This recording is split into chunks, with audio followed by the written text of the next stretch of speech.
were sitting at the bar. It was snowing on top of the few inches that were already on the ground, and I coughed because I was sick. I glanced over to you. You looked bored, but were acting polite. Then I glanced over to the guy sitting next to you. He was tall and oblivious to your boredom. I was trying to read signals, but failing miserably. Were you friends? Were you a couple? I couldn't look away because I couldn't figure it out. One of my favorite things in the whole world to do is to look at people on first dates.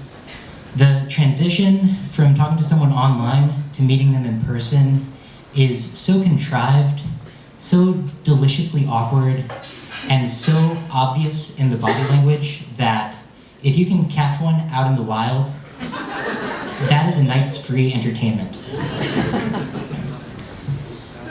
The woman will scan the room. Whenever a guy walks by, she'll look really intensely at the area between his jaw and his belt buckle. It's really, really hard to figure out who your date is when all you have to go off of is a shirtless photo. When she finds him, every couple seconds, she'll scan the room to take inventory of the exits in case he turns out to be a murderer or a stalker or a men's rights activist. As a public service announcement, there, and there.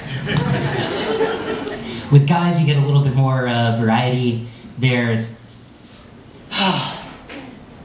thank God she's not ugly. There's,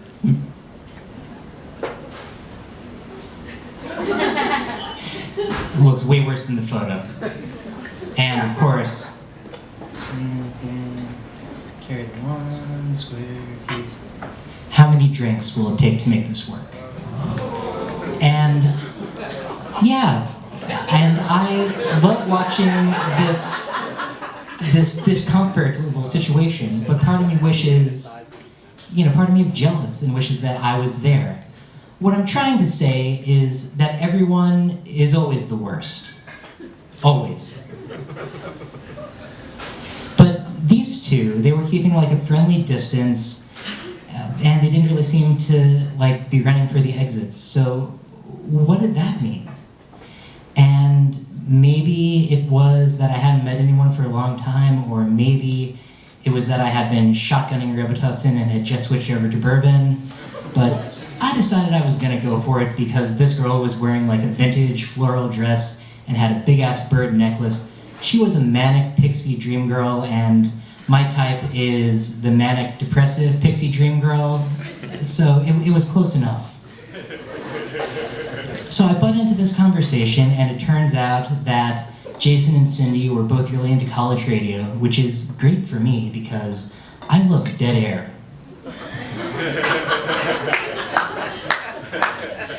Out of nowhere, Jason says to Cindy, "Hey, you know the Ukrainian club? I'm a member, but I'm not Ukrainian.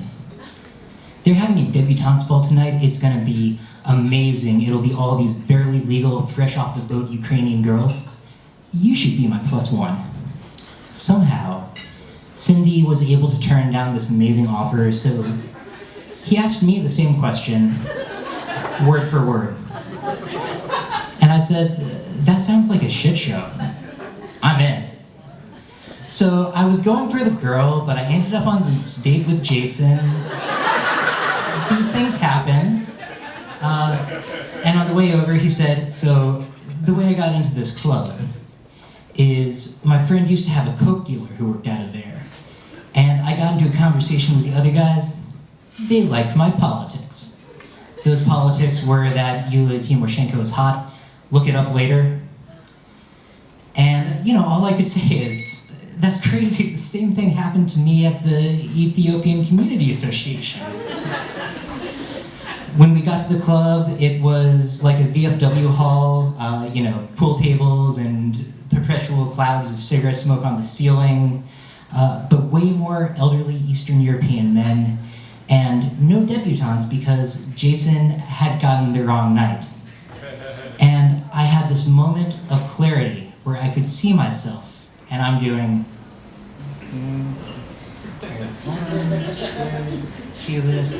how many drinks? So we get some vodka, and then Jason asks me, so, "What did you think about Cindy?" And before I could answer, he said, "It was our first date. I go on online dates a lot. Get a lot of hand jobs that way. But Cindy, I think she's girlfriend material." And I could feel my body language changing to, "No." So, Cindy, if you're out there, you seem like delightful company, and you're probably not with this guy anymore, so hit me up.